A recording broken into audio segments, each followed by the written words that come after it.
para obreiros, não é? Nós consideramos obreiros não somente quem é pastor, quem é evangelista, quem é presbítero, diácono, auxiliar do trabalho, não é? Nós generalizamos que é obreiro todos aqueles que têm função na casa do Senhor, não é? Professor de escola dominical, os irmãos que são regentes de conjuntos, os irmãos que têm liderança na igreja, lidera um grupo, não é, da igreja, lidera um departamento da igreja. Nós denominamos de obreiros, né? Fazem a obra do Senhor. Então, inicialmente é importante dizer que ser obreiro do Senhor é um privilégio muito grande, não é? Ser obreiro do Senhor é um privilégio. Tem muitos que gostariam de ser, mas eles precisam ter vocação para isso, ser vocacionados, chamados para servir a Deus, porque você não vai fazer isso simplesmente porque você quer. Não é Deus que chama alguém para servi-lo, não é? Então você é um obreiro do Senhor, primeiramente do Senhor, para servir a quem? A igreja, não é? Você é obreiro do Senhor para servir a igreja. Então você serve a igreja, por quê? Porque você foi chamado por Deus para ser obreiro do Senhor, fazer a obra do Senhor, fazer aquilo que Ele quer, aquilo que Ele deseja fazer junto à sua igreja. Então você foi chamado, escolhido, seja homem, seja mulher, não é? A palavra do Senhor diz que muitas mulheres serviam ao Senhor com as suas fazendas, e ali nós encontramos os obreiros, aquelas pessoas que servem ao Senhor. Esta carta, não é, de Paulo, ela foi endereçada a um jovem obreiro, a um obreiro que desde criança, irmãos, ele já era envolvido, não é, com a sua fé em Deus. O apóstolo Paulo diz que ele devia guardar o bom depósito, conservar a fé não fingida que ele havia herdado da sua mãe e da sua vó, e que desde a sua meninice que ele sabia as sagradas letras. Então veja, era um jovem criado no temor de Deus, com a palavra de Deus, e agora como jovem, o apóstolo Paulo toma como obreiro para fazer a obra do Senhor. E o que o apóstolo Paulo fala? Ele diz assim: olha, Timóteo, tudo que você viu, ouviu, viu em mim, não é? E você aprendeu estas coisas, isso você deve fazer. Isso já nos mostra, irmãos, como devemos fazer a obra do Senhor, como o obreiro ele é formado, não é? Ele é formado vendo outros obreiros fazer a obra do Senhor. Ele é formado a partir de orientações dos obreiros mais experientes, daqueles que já estão fazendo a obra do Senhor. Então estes obreiros, eles são orientados em fazer aquilo que já vem sendo feito. Às vezes, quando chama-se um irmão para separá-lo, para auxiliar do trabalho, não é porque ele vai aprender a partir dali a ser um auxiliar do trabalho, não, ele já é um cooperador, já faz a obra do auxiliar, então apenas a igreja reconhece ele como auxiliar. Da mesma forma o diácono, da mesma forma o presbítero, quando você chama alguém para o presbitério, não é que ele a partir dali vai exercer o presbitério porque vai aprender, não, ele já faz o trabalho, ele já ensina, ele já conduz o rebanho, ele já serve de exemplo, ele já é uma liderança na igreja, e a igreja, ela apenas reconhece o presbiterato daquele irmão, de maneira que nós não somos surpreendidos quando alguém é apresentado ao diaconato. Por quê? Porque aquele irmão já faz a obra do Senhor. Quando a irmã é separada para um trabalho de liderança da igreja, para a regência de um conjunto, para o círculo de oração, para estar à frente de um departamento da igreja, porque a gente já vê naquela pessoa uma pessoa que tem habilidades, aptidões para aquele trabalho. Então o apóstolo Paulo, ele convida, não é, Timóteo para a obra do Senhor, e ele mesmo, irmãos, coloca as suas mãos sobre aquele obreiro, não é? Aquele obreiro, ele mesmo, não é? Coloca as mãos sobre aquele obreiro, afirmando o seu ministério. E ele até recomenda, diz: olha, Timóteo, não ponhas precipitadamente as mãos, ou seja, não coloque a mão sobre alguém para ser um obreiro se você não tem convicção de que realmente ele é um obreiro para a casa do Senhor. Então tenha cuidado para que você não se engane para colocar apenas porque é amigo, porque é uma pessoa próspera, porque é uma pessoa amiga, porque é uma pessoa da família. Não, Ele precisa ter vocação de Deus para a obra. E aí, a igreja está esperando que você ponha as mãos, ou seja, reconheça como autoridade da casa do Senhor. Então o apóstolo Paulo ensinou a Timóteo a fazer a obra do Senhor. E uma das coisas, irmãos, que o obreiro sente é o peso da responsabilidade. A responsabilidade é muito grande quando você assume a obra do Senhor, não é? Quando fui convidado para ser presbítero, eu era muito jovem, tinha 22 anos, e aí alguém chegou para mim e disse assim: você sabe o que é ser presbítero? E eu disse: bem, eu sei, eu nunca vivenciei, né? Mas eu sei o que é ser um presbítero. E ele ficou indagando assim, como se dissesse assim: olha, é muita coisa para você, não é? Mas eu disse: olha, eu sinto a chamada de Deus na minha vida, eu sinto que Deus me chama para o seu trabalho. E aí foi confirmado, não é, a chamada, mas é importante que alguém lhe indique, que alguém veja em você o obreiro que você é. Não é somente você dizer, você também tem que mostrar que você é um obreiro. E alguém vai reconhecer. E você vem aqui e alguém diz assim: fulano realmente é um obreiro. E você, não é, estar diante de alguém que foi chamado por Deus, alguém que está exercendo a obra de Deus, alguém que está fazendo um trabalho que não é um trabalho secular. Você pode até pensar que ser obreiro é como ser médico, como ser advogado, como ser engenheiro, como ser mecânico. Não é. Isso você pode aprender, você pode desenvolver, você pode fazer. Mas ser obreiro é ser chamado por Deus e aprender com Deus para fazer a sua obra. É bem diferente, não é?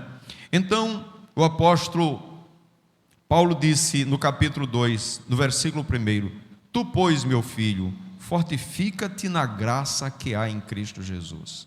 A gente precisa ser fortalecido em Deus, porque somente o poder de Deus na nossa vida nos capacita para fazer a obra do Senhor. Não somos nós, pela nossa competência, sabedoria humana, que vamos fazer a obra do Senhor. Não, é a graça de Deus na nossa vida. Somente a graça de Deus na nossa vida é que pode nos habilitar para a obra do Senhor. Então ele disse: fortifica-te na graça que há em Cristo Jesus. Veja, o versículo 2 ele diz: e o que de mim? O apóstolo Paulo dizendo: o que de mim? Entre muitas testemunhas, ouvistes?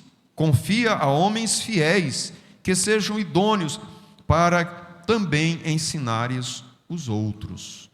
Então, o que nós passamos é o que nós ouvimos, não é? O que vimos daqueles que nos colocou, aqueles que nos instruiu, isso nós repassamos e devemos repassar com fidelidade, não é? Repassar isso com fidelidade, da forma como aprendemos do Senhor. E depois ele diz no versículo 3, ele diz: tu, pois, sofre as aflições como bom soldado de Cristo.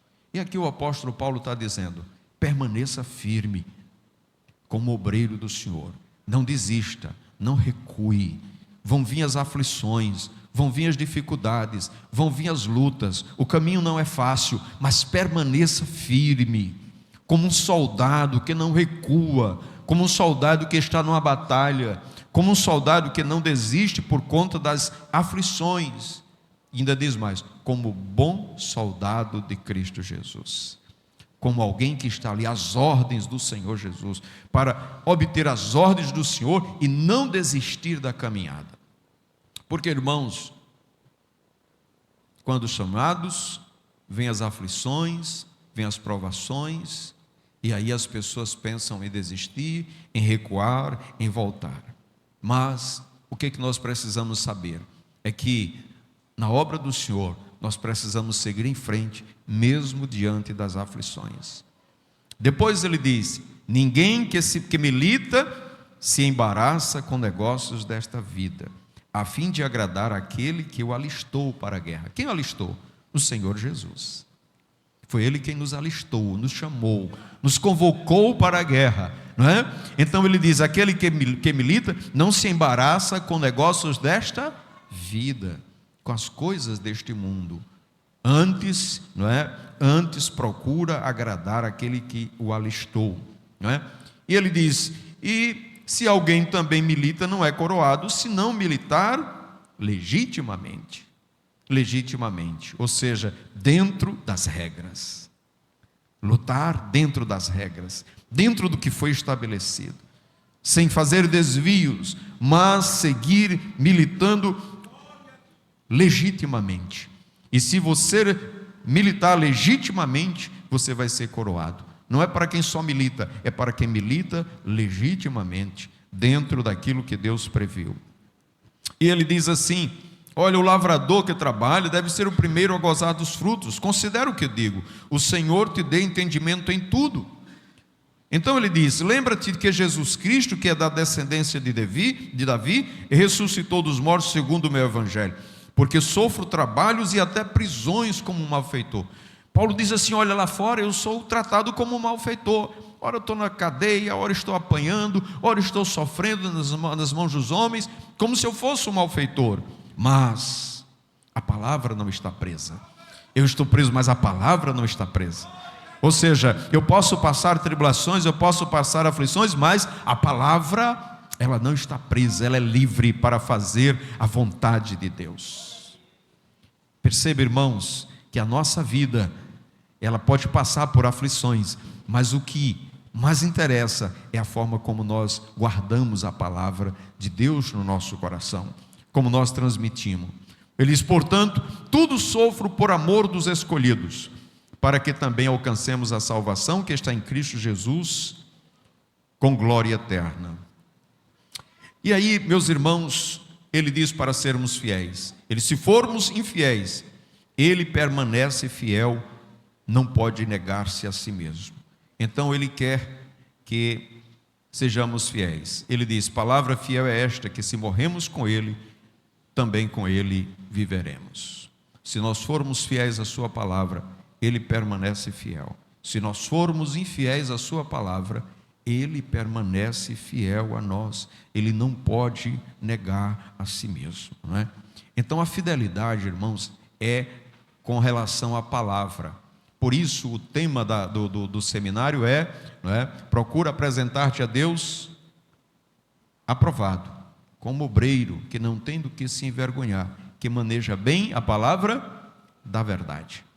Essa aprovação é de quem? De Deus. Não é a aprovação dos homens, não é a aprovação somente da igreja, mas primeiramente de Deus. Deus é aquele que nos aprova para a obra, Ele que nos aprova para o trabalho. E quando somos aprovados por Deus, a igreja reconhece essa aprovação. Então o obreiro, ele precisa ser aprovado. E aí quero entrar no tema da lição, ou do seminário. E como é um seminário em estudo, nós vamos ler alguns versículos. Os irmãos permaneçam com a sua Bíblia aberta. Bem, ele diz agora no versículo 14. Veja que até então ele deu uma exortação para que ele permanecesse fiel à palavra. Ele mostrou inclusive, o apóstolo Paulo, o exemplo dele. Disse: olha, Timóteo, permaneça firme na guerra, lutando. Veja, eu estou sofrendo cadeias, prisões, mas a palavra de Deus não está presa. Eu quero que você permaneça com essa mesma constância no evangelho. Porque, irmãos, uma das coisas é você começar, e outra coisa é você desistir no meio da caminhada, porque vem as lutas, as dificuldades. Então ele disse assim: permaneça constante na obra do Senhor. Sede firmes, constantes, sempre abundantes na obra do Senhor. Então essa constância é necessária. Então nós estamos falando esta noite para obreiros que já estão na obra, que já estão fazendo a obra de Deus, que não é uma obra humana, é uma obra divina. É algo que Deus deu para que nós fizéssemos. Então nós precisamos ter fidelidade e precisamos levar adiante para que a obra de Deus avance em nossas mãos, não é? Tudo o que nós queremos é que a obra do Senhor avance cada vez mais. Bem, o que nós vamos ler agora é o apóstolo dizendo o seguinte a Timóteo: traze estas coisas à memória, ordenando-lhes diante do Senhor de que não tenhas contendas de palavras, que para nada aproveitam e são para a perversão dos ouvintes. Procura apresentar-te a Deus aprovado como obreiro,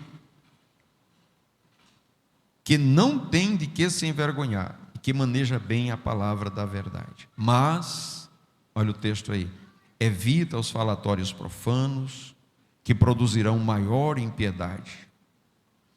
Então, aqui, irmãos, é uma outra parte que o apóstolo Paulo está dizendo. A primeira ele disse assim: permaneça constante na obra do Senhor, apesar das aflições, como um soldado.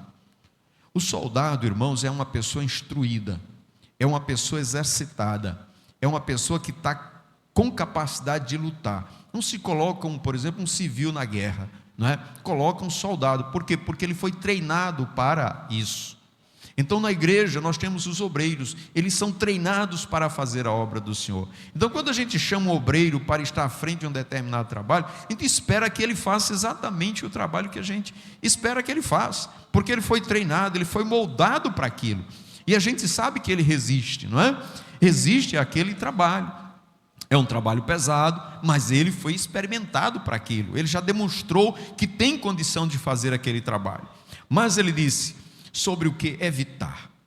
Ele diz assim: olhe, traga essas coisas à memória, ordenando-lhes diante do Senhor que não tenham contendas de palavras. Contendas de palavras. E aí a gente já começa a ver o apóstolo Paulo dizendo o que ele deveria evitar. Deveria evitar no ministério, na sua função como obreiro.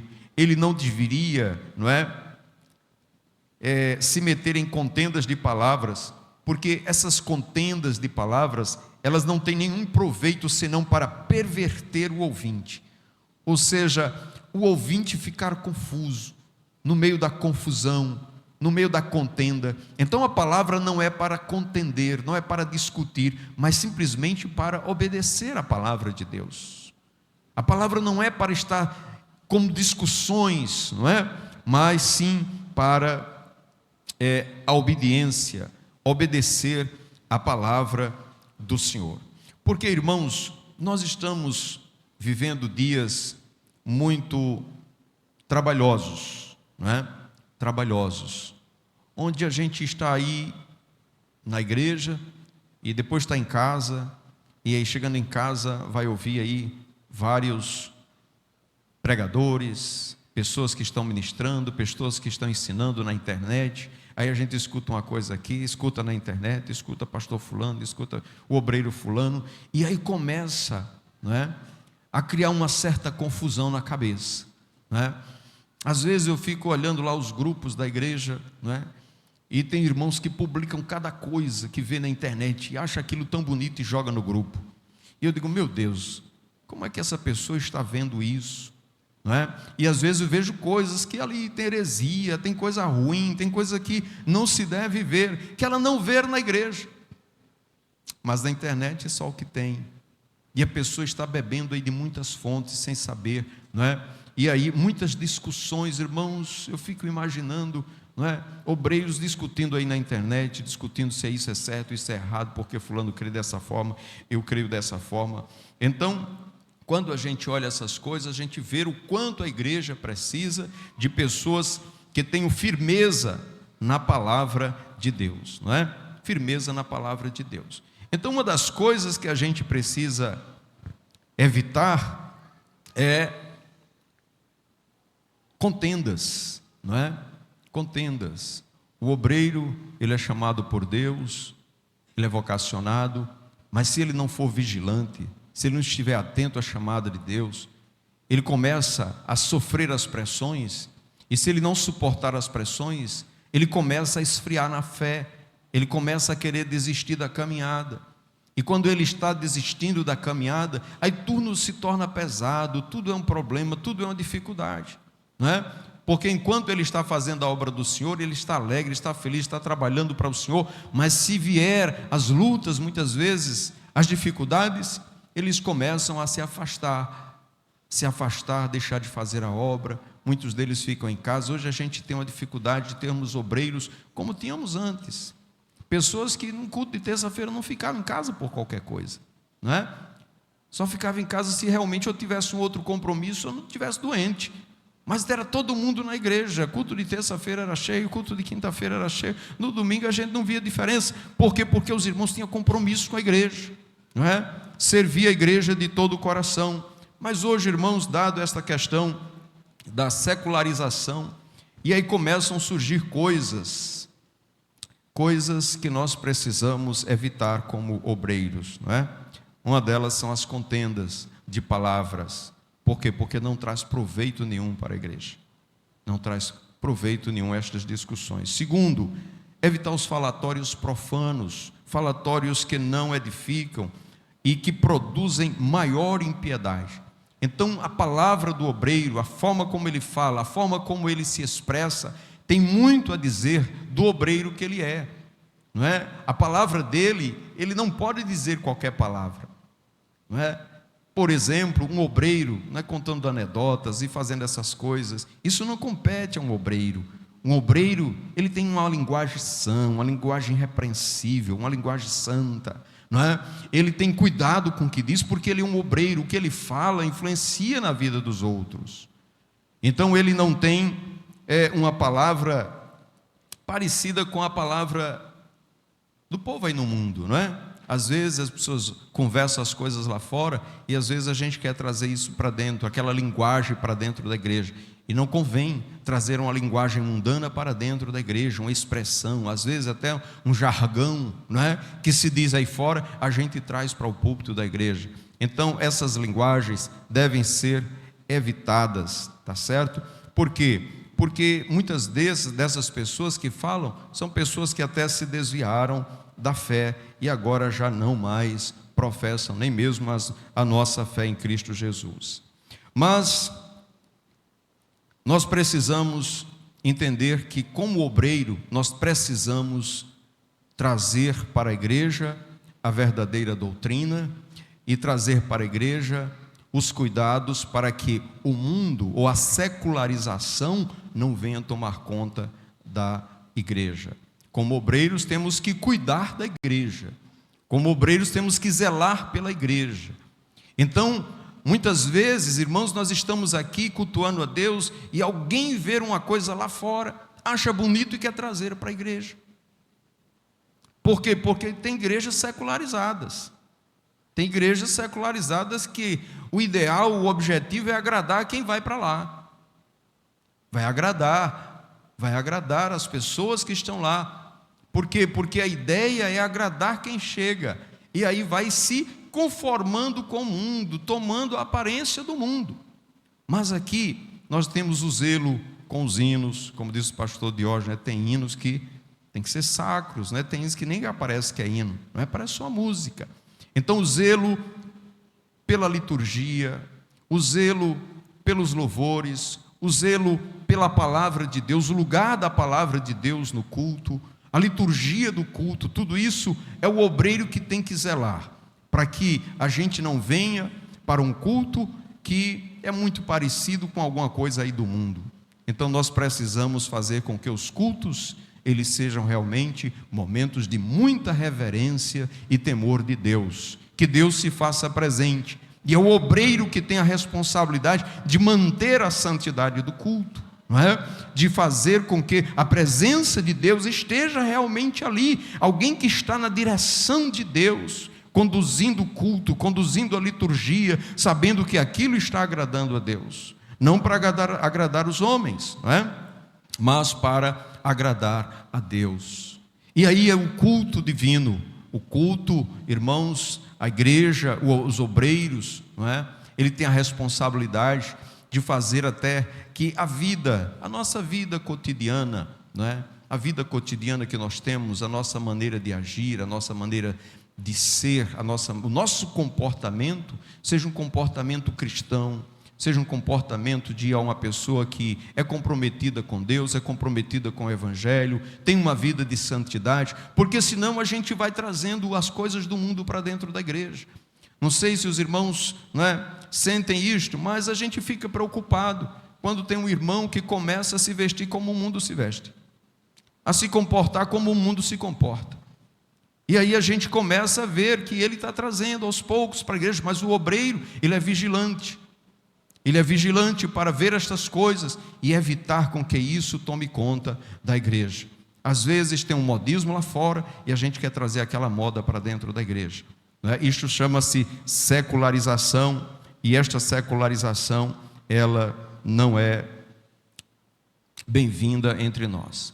Então nós temos que fazer o quê? Edificar a igreja. Os obreiros são pessoas que edificam a igreja.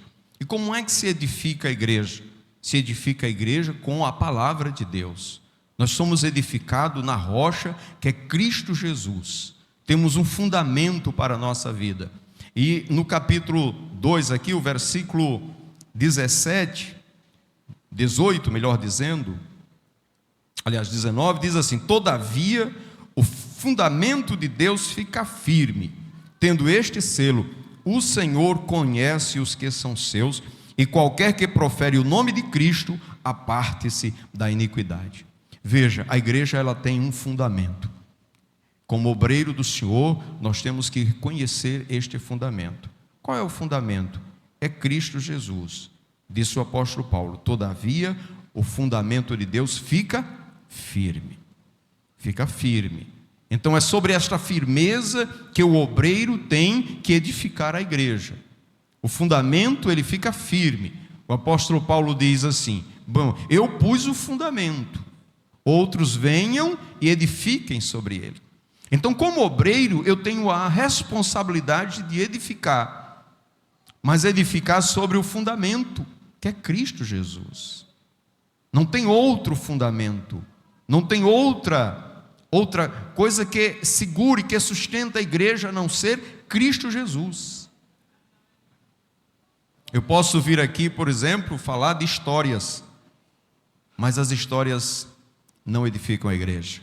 Eu posso vir aqui com muito conhecimento secular, mas o conhecimento secular não edifica a igreja. O que é que edifica a igreja? É a palavra do Senhor Jesus. Somente a palavra do Senhor Jesus. Mas tem, irmãos, que a gente ter cuidado, evitar muitas vezes, deixar de dar prioridade à palavra.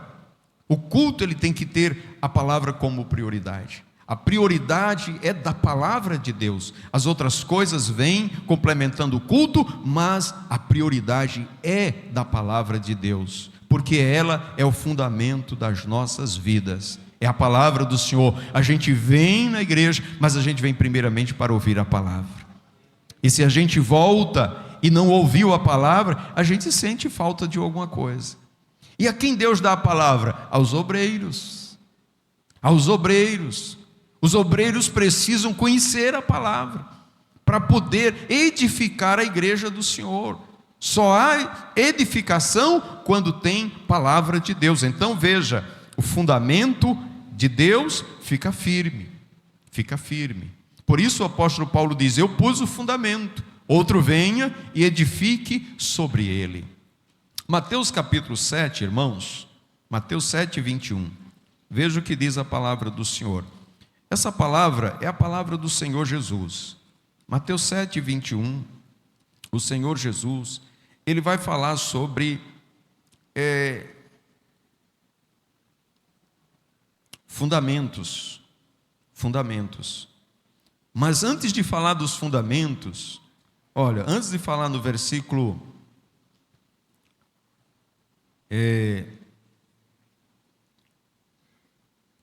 23 em diante, veja o que é que ele diz. Ele diz: acautelai-vos, no versículo 15, acautelai-vos, porém, dos falsos profetas, que vêm até vós vestidos como ovelhas, mas interiormente são lobos devoradores. Aqui ele está falando de obreiros. Obreiros que aparentemente são ovelhas, se comportam, como ovelhas, se vestem como ovelha, mas o interior deles são lobos devoradores. E o obreiro tem que ter essa visão, tem que ter esse discernimento, porque eles estão dentro da igreja. São os falsos obreiros, pessoas que se levantam dentro da igreja querendo destruir o rebanho. Então veja, mas por dentro são lobos devoradores. E Jesus disse: vocês devem conhecer essas pessoas, por quê? Porque por seus frutos os conhecereis. Então o obreiro é aquele que dá fruto, fruto que identifica que ele é um obreiro de Cristo Jesus. Quando alguém vem separar um obreiro e dizer que ele é um obreiro para a igreja, é porque ele está dando fruto. Se ele não der fruto, ele não pode ser considerado obreiro, mas ele vai dar fruto. Então o Senhor diz: olha, toda árvore boa produz frutos bons, não é? Não se colhe uvas de espinheiros nem figos dos abrolhos. Ou seja, uma pessoa que diz ser uma videira não pode estar dando espinhos, furando, machucando todo mundo. Mas ela é uma videira, ela tem que dar vinho, ela tem que trazer alegria para as pessoas e não trazer tristeza. Tem obreiro que fura mais, que espeta mais do que dar alegria para os irmãos, não é? E a gente precisa saber quem são os verdadeiros obreiros. Então ele diz assim: toda árvore boa produz bons frutos, e toda árvore má produz frutos maus. Não pode a árvore boa dar maus frutos, nem a árvore má dar frutos bons. Toda árvore que não dá bom fruto, corta-se e lança-se no fogo. Muitas vezes, os irmãos ficam impressionados porque determinado obreiro, não é chamado, é orientado. Por quê? Porque pelos frutos que a gente está vendo, a gente chama, você não pode como obreiro se comportar desse jeito. Por quê? Porque um obreiro tem um outro procedimento e não esse. Então pelos frutos a gente percebe, e aqui ele diz assim: se o fruto for mau, tem que cortar. Não pode ficar produzindo frutos maus para prejudicar a igreja. Então, irmãos, o seminário de obreiros é um seminário pesado. Não é um seminário simples, porque nós estamos falando aqui só para jovens, mas jovens que almejam ser obreiros do Senhor e saber que os obreiros do Senhor, eles precisam dar frutos, e frutos bons. Dar frutos bons.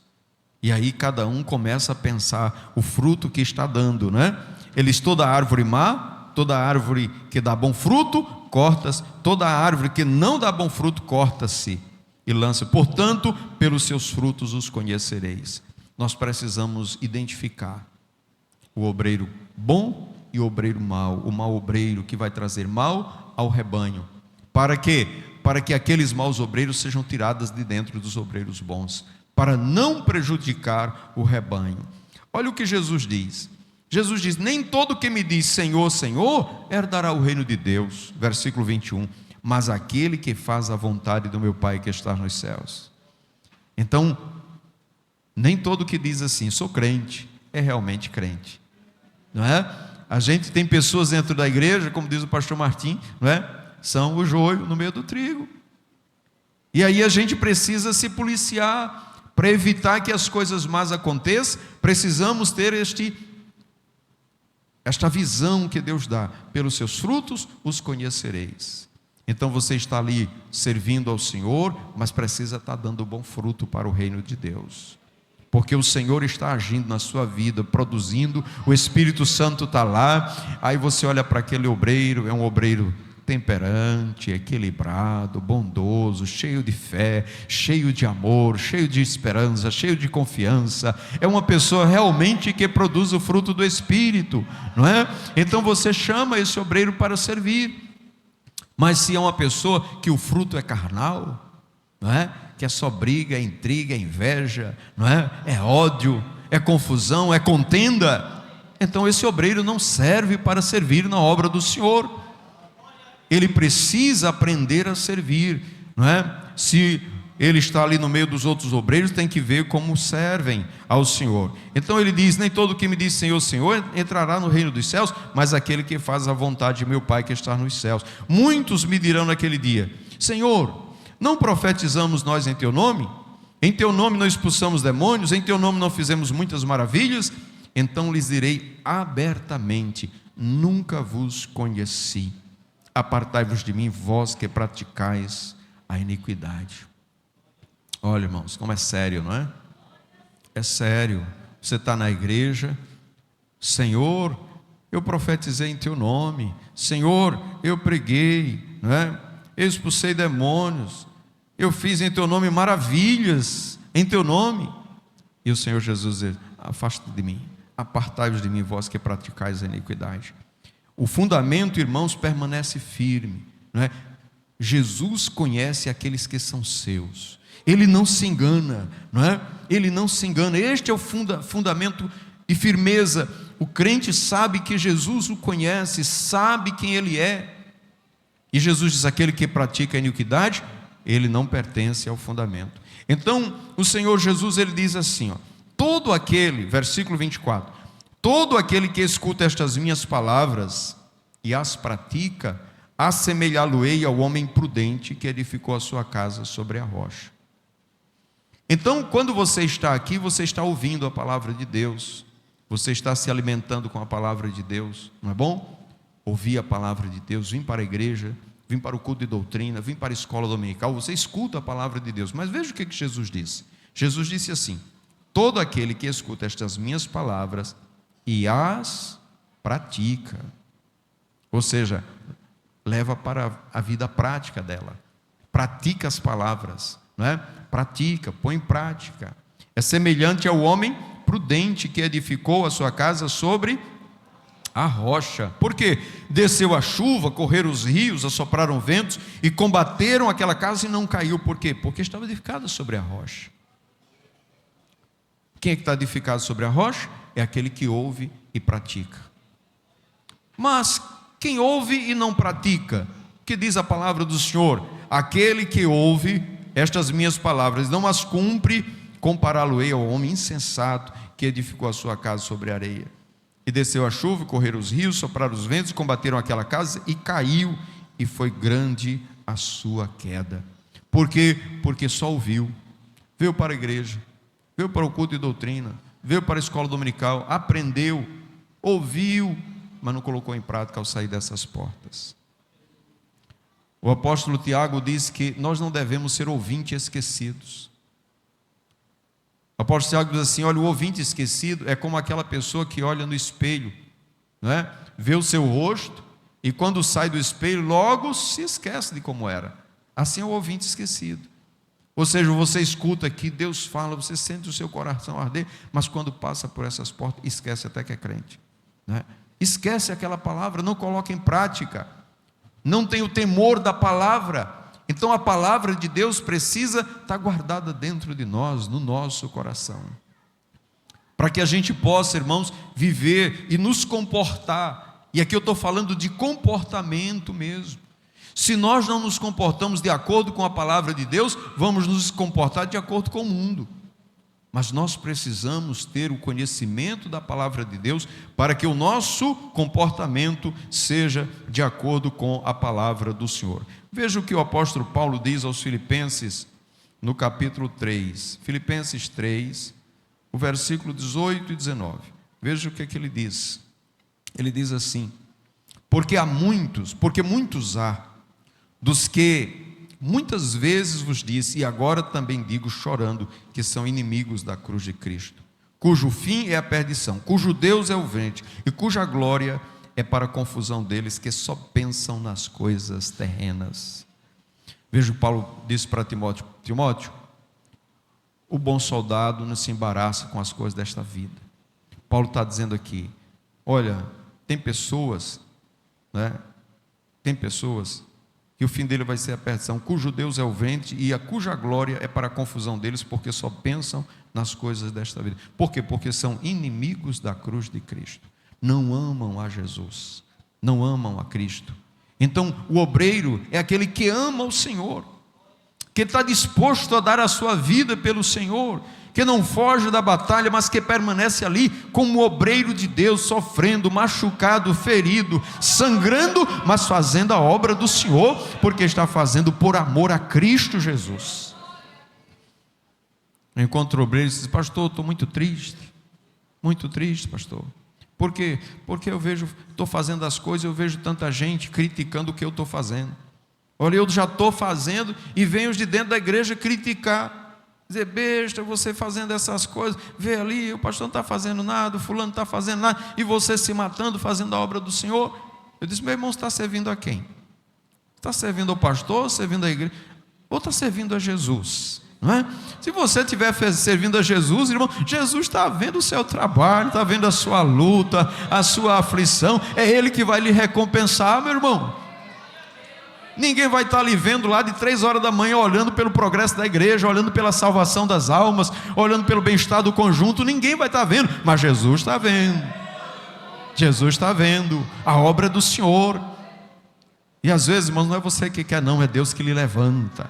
É Deus que lhe levanta de madrugada para orar, para buscar a presença do Senhor. É Deus que lhe incomoda, vai estudar a Bíblia, vai buscar, vai entrar na presença de Deus para buscar uma palavra para a minha igreja. Aí está todo mundo, não é, no seu trabalho, nas suas atividades, e você lá estudando, buscando de Deus uma palavra para chegar aqui e não estar vazio de Deus, vazio da palavra, não é? Mas esse trabalho, só quem recompensa é Deus, irmãos. Não tem igreja que, não tem culto de aniversário, não tem nada que vá pagar o que você faz pela obra do Senhor, porque esta obra é divina, esta obra é espiritual, não é uma obra humana que você possa, não é, dizer quanto custou, dizer o valor dela, porque somente a eternidade sabe o valor de um obreiro do Senhor. Só a eternidade, irmão, sabe o valor de um obreiro do Senhor. Quando Paulo estava lá na cidade de Damasco, Paulo vinha cheio de fúria, cheio de raiva, não é? E ali querendo matar todo mundo, Deus derruba ele do cavalo, ele tem um encontro com Jesus, ele diz: olha, entra em Damasco. Aí chega Ananias: Ananias, eu tenho um trabalho para você. Mas senhor, que trabalho é? Tu vai lá em Paulo, não é? Tem um homem lá chamado Paulo. Paulo, mas meu senhor, o senhor não sabe o que esse homem é capaz de fazer. Esse homem tem cartas das autoridades para matar, para prender, para tomar os bens dos cristãos. E vá Ananias, porque ele é para mim um vaso escolhido. Eu já conversei com ele, não é? Então Ananias sai de lá da casa dele e aí vai se encontrar: irmão Paulo, Deus me mandou aqui, né? E está lá Paulo chorando, Paulo orando, Paulo buscando a presença de Deus. Mas o obreiro Ananias, quem é que sabe quem é Ananias? Ninguém sabe, aquele obreiro anônimo, não é? Que aparece uma única vez ali. Ninguém toma conhecimento de que é Ananias, mas era um instrumento de Deus. Na hora que Deus precisava deles, esse negócio quem resolve é Ananias. Né? Tem coisas, irmão, só você resolve. E não é para você se gloriar, não, é para você dizer: Senhor, eu te dou graça, porque o Senhor me capacitou para isso. Não é? Deus lhe chamou para uma determinada obra e você diz: meu Deus, só eu que sei fazer isso, só eu que faço isso, só eu que posso fazer isso. Não, é porque a misericórdia de Deus é grande na sua vida e deu a você a oportunidade de fazer isso. Vai e faça com alegria, porque é para o Senhor, não é? Pregue, cante, faça a obra de Deus, mas sem se considerar que é o melhor, que é o grande, que só você sabe, não é? Por quê? Porque quando Deus quiser, Ele tem milhares melhor do que você para fazer a obra do Senhor. Então você não faz porque é melhor, você não faz porque não é melhor do que os outros. Não, você faz pela misericórdia de Deus, porque Deus é gracioso para com você, quer abençoar a sua vida, quer lhe fazer crescer. Então Ele coloca uma série de coisas para você fazer. Então, irmãos, a gente tem que ter um estilo de vida como obreiro. Isso me preocupa na casa do Senhor. Isso me preocupa. Eu, como obreiro jovem, eu procurava me policiar como obreiro, para ser o exemplo na igreja, não é? Eu, como jovem, como todo jovem, né? Nunca tinha aceitei Jesus, nunca tinha participado da igreja, e eu ia aprendendo com os irmãos, como os irmãos se comportavam, como os obreiros faziam, não é? Eu ainda era crente ainda lá, no iniciozinho da minha fé, eu gostava muito de jogar bola, estava lá na rua, né, jogando bola com os meninos, né, e já era crente. E um dia passou um diácono por mim, e eu estava no campozinho lá, jogando bola. Irmãos, aquilo me deu uma tristeza e uma vergonha tão grande, que eu disse: nunca mais eu vou jogar bola. Deus falou comigo no meio de todo mundo ali. Pode servir para outro? Pode, mas Deus falou comigo, e nunca mais entrei no campo de futebol para jogar bola. Não é?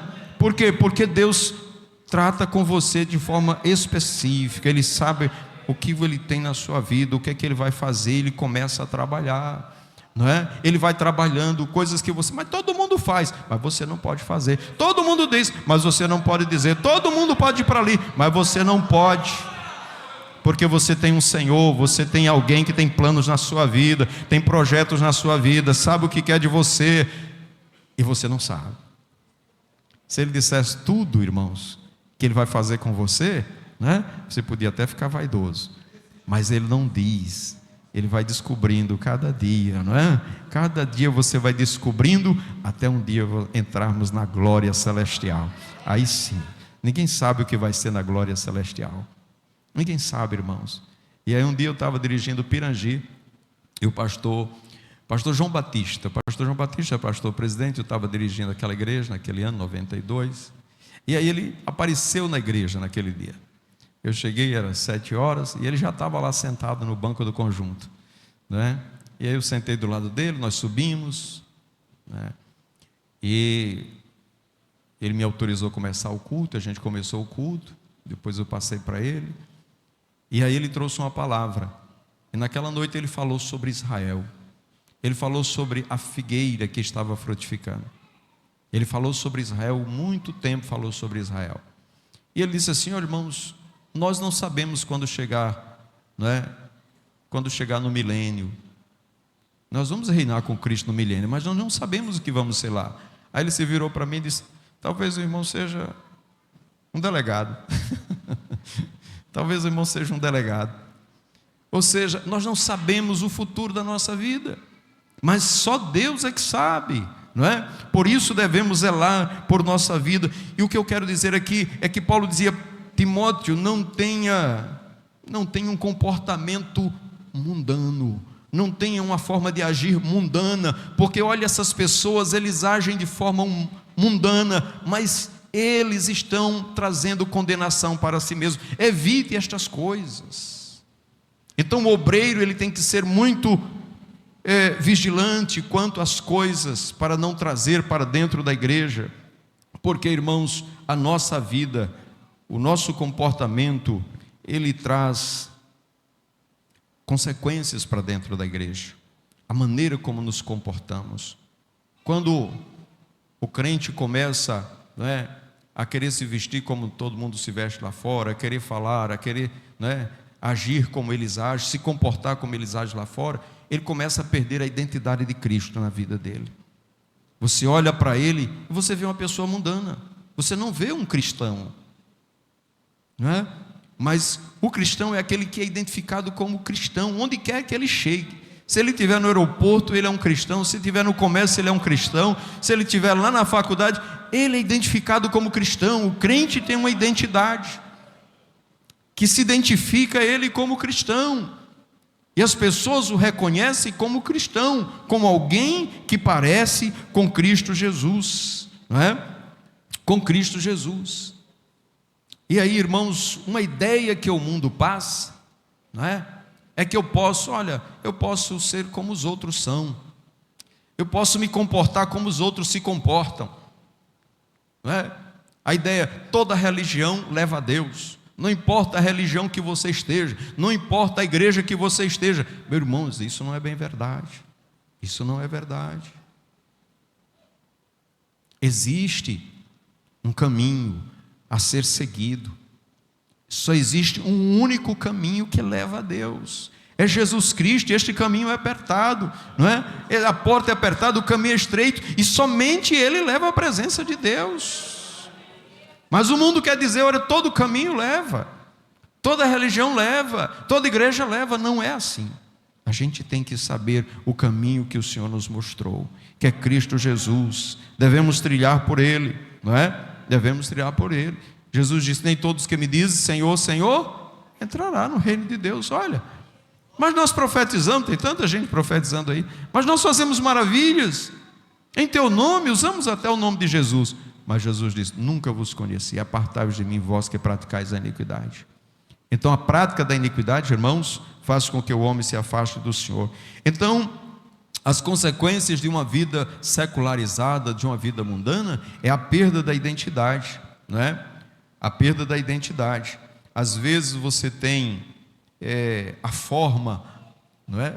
Mas não tem o conteúdo. Você pode até ter a forma, mas o conteúdo cristão você não tem. E você precisa dizer que é crente por dentro e por fora, não é?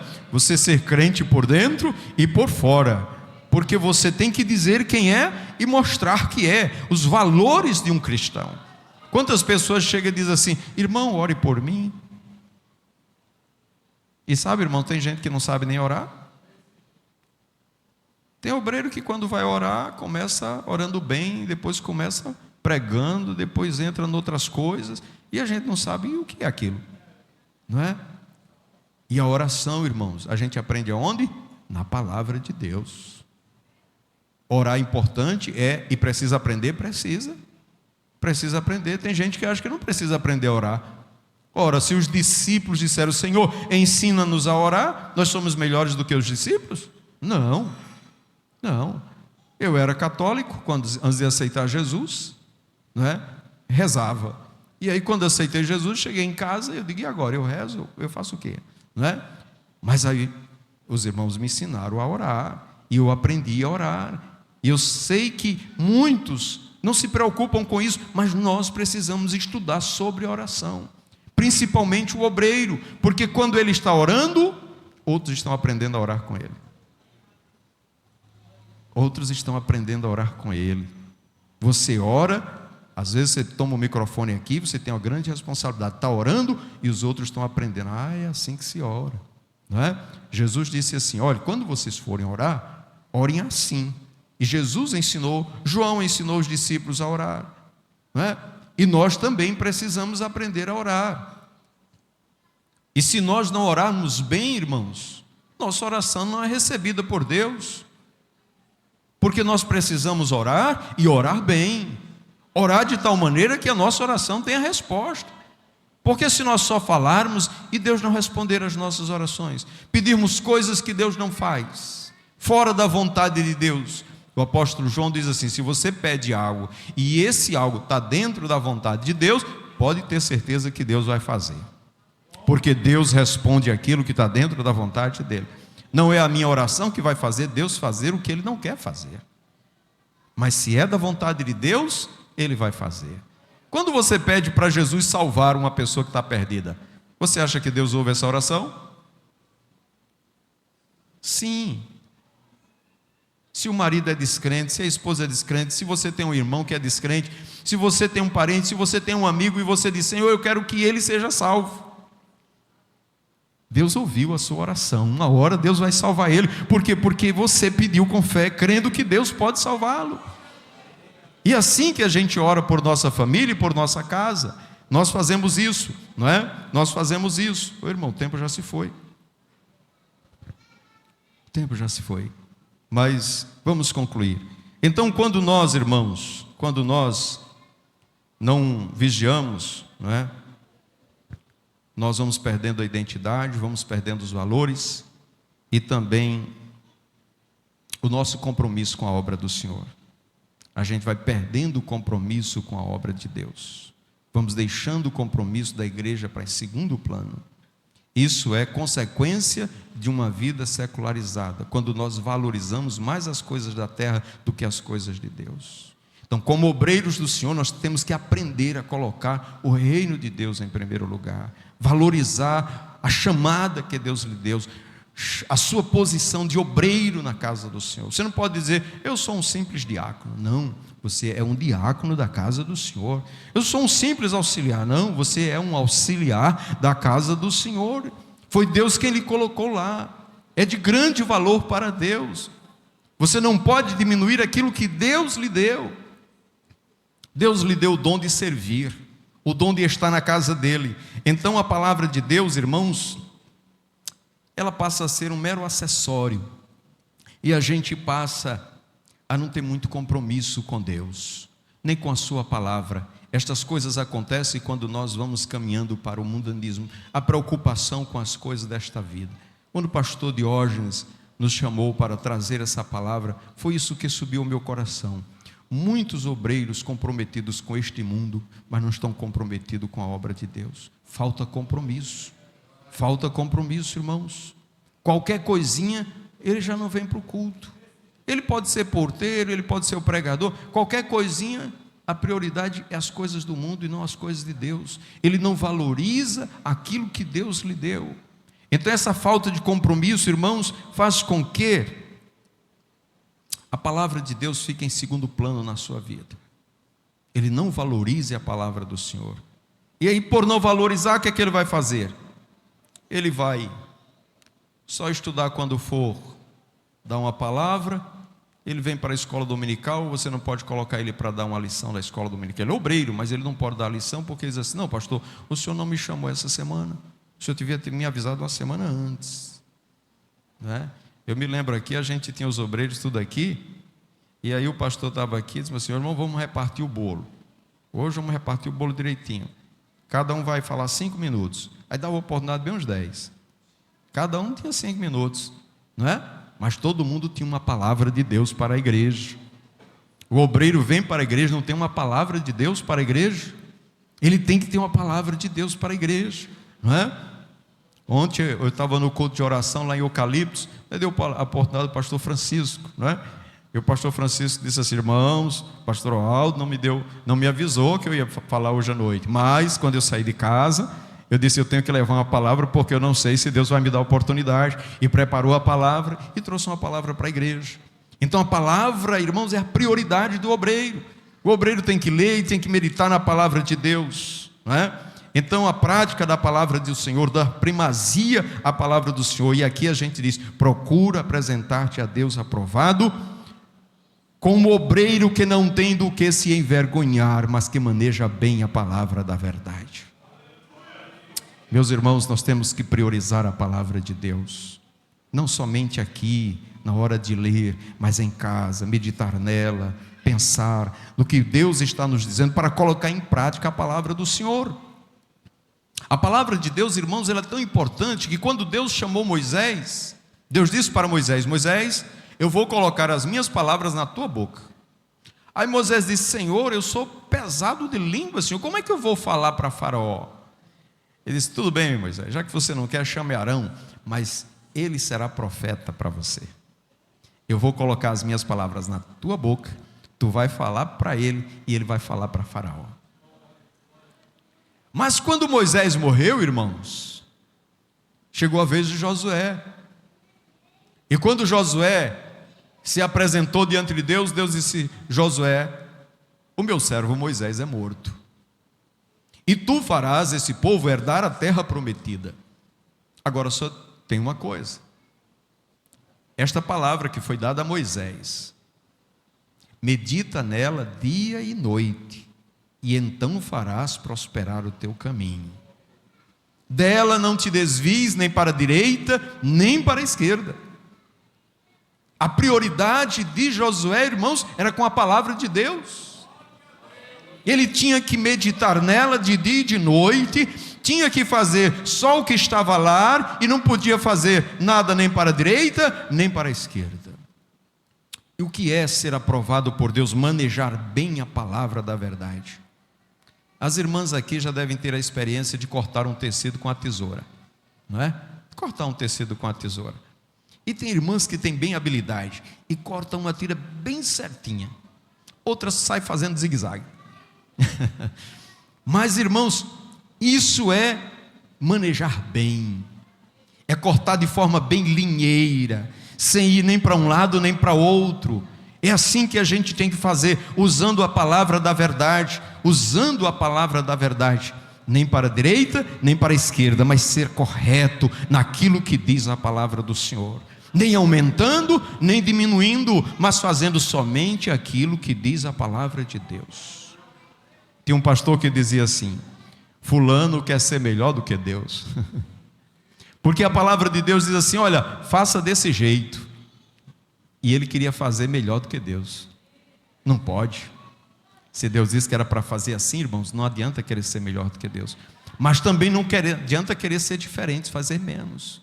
Então o obreiro não é aquele que faz nem mais, nem menos, mas faz exatamente como a palavra de Deus diz. Esse é o que maneja bem a palavra da verdade. Não é ter 10, 4, 5 cursos teológicos, não. É aquele que usa a palavra de Deus para a sua vida, de acordo com a palavra do Senhor. É aquele que alguém vai dizer assim: fulano, me dê uma orientação pela palavra de Deus, e você tem segurança que ele vai usar a palavra com sabedoria, com graça, com entendimento, porque ele conhece a palavra de Deus. Irmãos, nós devemos ter o cuidado de guardar a palavra do Senhor. O salmista diz: guardei a tua palavra no meu coração, para não pecar contra ti. Sabe o que é guardar a palavra de Deus no coração? Vamos recitar o Salmo 23, versículo 1, como é que ele diz? Você leu? Você abriu sua Bíblia para ler? Onde era que estava esse versículo? No seu coração. Você disse de cor, de coração. É assim que tem que ser a palavra de Deus. Ela tem que estar no coração. Ela tem que estar guardada. Não é? Procura apresentar-te a Deus como obreiro aprovado, que não tem do que se envergonhar, mas que maneja bem a palavra da verdade. Este seminário, irmãos, é um seminário para nós priorizarmos a palavra de Deus. Nós devemos fechar as portas, irmãos, para o secularismo, para o mundanismo, para aquelas orientações que vêm de fora para dentro da igreja. Devemos conservar e priorizar a palavra de Deus. Devemos ter o cuidado de ministrar a palavra do Senhor, de fazer com que ela tenha a primazia em nossa vida, em nosso lar, em nossa casa, não é? No nosso viver. O obreiro, ele tem que amar a palavra do Senhor e tem que ser vigilantes com relação àquilo que vem distorcer a palavra de Deus. Pastor Diógenes é o pastor da igreja, os irmãos passam aqui, não é? Eu já chamei alguns obreiros, depois de dar uma palavra: meu irmão, não fale mais isso, não pregue desse jeito, não diga mais isso. Isso não está na palavra de Deus. E o obreiro, irmãos, tem que ter humildade para aprender com aqueles que lhe corrigem, não é? Não pode ficar triste. Por quê? Porque o pastor quer o bem daquele obreiro, quer o bem daquele irmão, não é? Então, meus irmãos, devemos valorizar os princípios da Bíblia Sagrada, viver a nossa vida de acordo com esta palavra e, como obreiro do Senhor, sairmos daqui com o compromisso de não somente sermos ouvintes, mas sermos praticantes da palavra de Deus. Tem coisas que você não vai pregar falando, mas você vai pregar fazendo, praticando a palavra do Senhor. Jesus disse assim: olhe para mim, e pegou uma toalha e lavou os pés dos discípulos. Ele lavou todo o corpo, irmãos? Só os pés, não é? Por quê? Porque os pés estavam sujos. Você tem que fazer exatamente aquilo que precisa ser feito. Os pés estavam sujos, ele foi lá, lavou os pés dos discípulos. Ele diz: do jeito que eu fiz, façam vocês também. Se você vê alguém que está precisando de ajuda, de purificação, de correção de alguma coisa, vá lá e ajude. E ajude essa pessoa, não é? Então nós precisamos ter compromisso, primeiramente, com Deus e com a sua palavra. Que Deus nos ajude. Os irmãos vão nos perdoando o tempo que passamos, mas eu quero mais uma vez agradecer a Deus pela oportunidade de poder estar aqui. É sempre uma alegria renovada poder estar entre Céu Rosado, né? E poder estar aqui revendo alguns irmãos também e poder compartilhar um pouco da palavra de Deus com os irmãos. A nossa gratidão ao pastor Diógenes, à irmã Vera e toda a igreja em Céu Rosado. Que Deus abençoe. Amém.